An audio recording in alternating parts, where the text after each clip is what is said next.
నమస్తే, జై శ్రీరామ్, భరత్ మాతాకి జై, వందే మాతరం. నేను మీ విలాసాగరం రమేష్. ఈరోజు 21 మే 2026 గురువారం 2 గంటలకు వీడియో వేస్తున్నా. అంటే ఎర్లీ మార్నింగ్ అనుకోండి. అయితే ఈ మధ్యకాలంలో నేను ఈ ట్రిప్పులో ఢిల్లీకి వచ్చినప్పటి నుంచి నాకు అనంతపూర్ నుంచి ఒకసారి 15,000 కొట్టిండు, ఒకసారి డస్టర్ ఆటోమేటిక్ కానీ క్రేట్ ఆటోమేటిక్ కావాలని ఒక 15,000 కొట్టిండు. అట్లనే ఒక హైదరాబాద్ ట్రావెల్స్ నడుపుకునే ఒక అబ్బాయి మహబూబ్నగర్ జిల్లా, ఆ సార్ ఒక 10,000 కొట్టి నేను డైరెక్ట్ వచ్చి అక్కడనే బండ్లు చూసుకుంటా అన్నాడు. సరే బ్రదర్ రండి అంటే ఇద్దరు వచ్చి, ఆయనకు హిందీ రాదు, ఆయన ఎంబడి ఒక వాళ్ళ దగ్గర పనిచేసే టెంపరీ డ్రైవర్ తీసుకొని వచ్చిండు. అయితే ఢిల్లీలో మనం ఎక్కడైనా ఏదైనా ఆఫీసులో కూర్చుంటే నా లెక్కనే తెలుగు వాళ్ళు చాలామంది యూట్యూబర్లు ఉన్నారు. యూట్యూబ్ లేకుండా కూడా కార్లు పరిచయాల మీద అమ్ముకునేటోళ్ళు కూడా ఉన్నారు. ఆంధ్రప్రదేశ్ నుంచి, ఒంగోలు నుంచి ఒక అన్న మనం కూర్చునే ఆఫీసులనే బండ్లు తీసుకుంటాడు. ఆ ఆఫీస్లో పెద్ద మనిషి మిలన్ బాబుజీ అని ఉంటాడు, ప్రాణ్ బాబుజీ అంటారు, చాలా సీనియరు. వాళ్ళ దగ్గర మనం ఇప్పటికి దగ్గర 200-300 కార్లు పోయి. అయితే ఇట్లా కస్టమర్లకు కమర్షియల్ ఇన్నోవా క్రిస్టా కావాలి, హైదరాబాద్ నుంచి అత్తుర్రని నేను నాకు 10,000 కొట్టినప్పుడే ఆయనకి చెప్పిన. ఆయన 4-5 బండ్లు చూసి పెట్టిండు. అందులో ఒక్క బండి ఏమో ఉంది, మిగతా 4 బండ్లు ఇప్పుడు సీజన్, ఇప్పుడు ఈ సమ్మర్లో ఢిల్లీలో ట్రావెల్స్ బండ్లన్నీ బిజీ ఉంటాయి. ఇంకా కమర్షియల్ కొనుక్కొని అక్కడ నేను వైట్ బోర్డ్ వేసుకొని కిరాయిలకు తిప్పుకుంటా అని వచ్చిండు. 10,000 ఇచ్చిండు. ఇద్దరు మనుషులు వచ్చిర్రు. ఒకరోజు బండ్లు చూపెట్టిన, రెండో రోజు అన్న మరి ఒకరోజు టైం ఇవ్వు, 2-3 బండ్లు వచ్చేటివి ఉన్నాయి, రాగానే నీకు మంచి బండి ఇప్పిస్తా అంటే మరి మాకేమైనా హోటల్ అడ్రస్ చెప్పన్నా మేము పోతామన్నారు.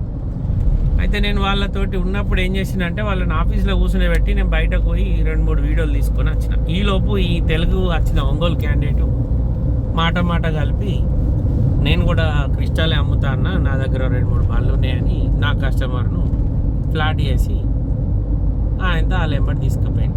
మనం చూపెట్టిన బండ్లు కూడా 2 బండ్లు నచ్చినాయి. ఆయనకు రేటు 10,000 ఫరక్ ఉండే. ఇక ఆయన వచ్చి కూర్చుంటే 5,000 అటు ఇటు అవుతుండే. ఆయన నాకు 10,000 ఇచ్చిండు. నేను 2 రోజులు బండ్లు చూపెట్టిన, దగ్గర 10 క్రిస్టాలు చూపెట్టిన. ఆయనకు నచ్చలేదు.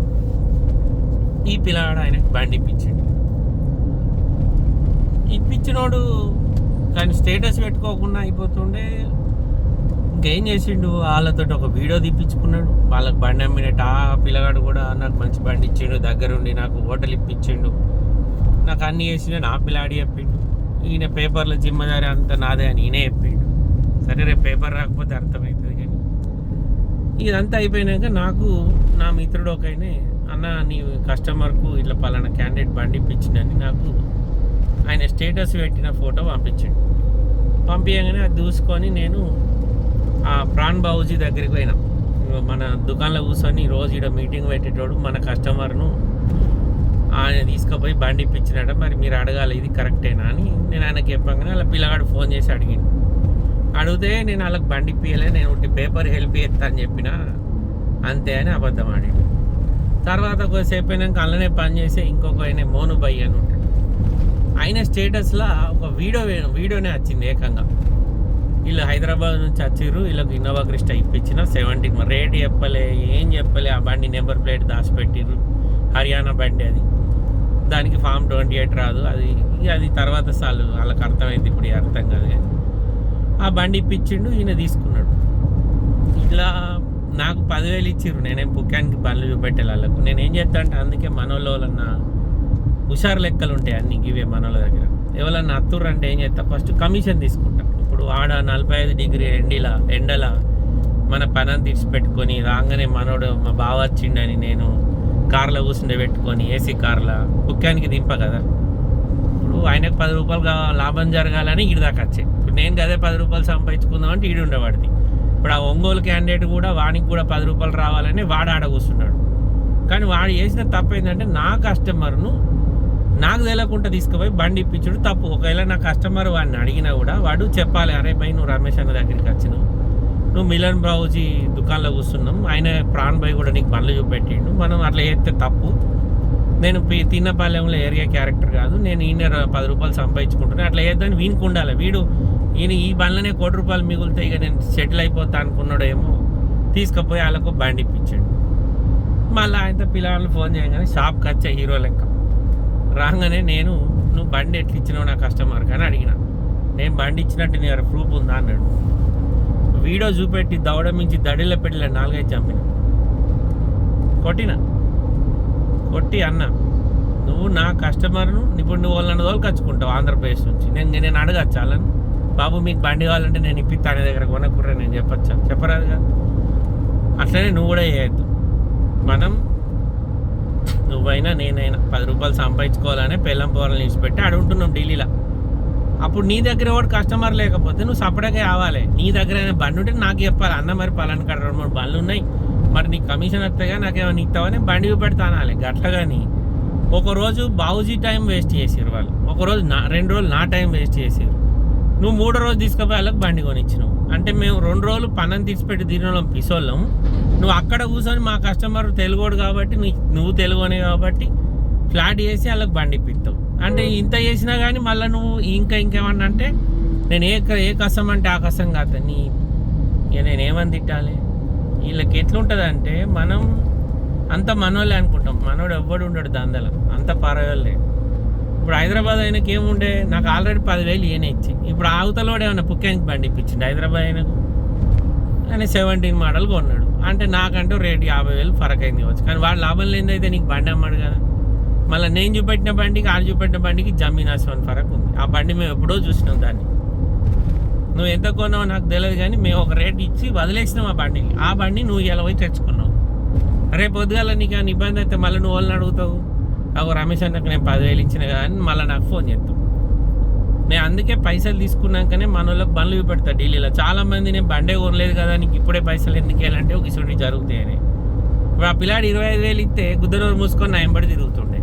10,000 ఇచ్చిండు కాబట్టి ఇంకా 15,000 మిగులుతాయనే ఉద్దేశంలో నన్ను కట్ చేసి నా దుకాణంలోనే మేము ఎవరైతే దుకాణంలో కూర్చుంటామో ఆ దుకాణం ఓనర్ను మోసం చేసి ఆడు వచ్చిన ఒంగోలు క్యాండిడేట్ వీళ్ళని తీసుకుపోయి వాళ్ళకి బండి ఇప్పించాడు.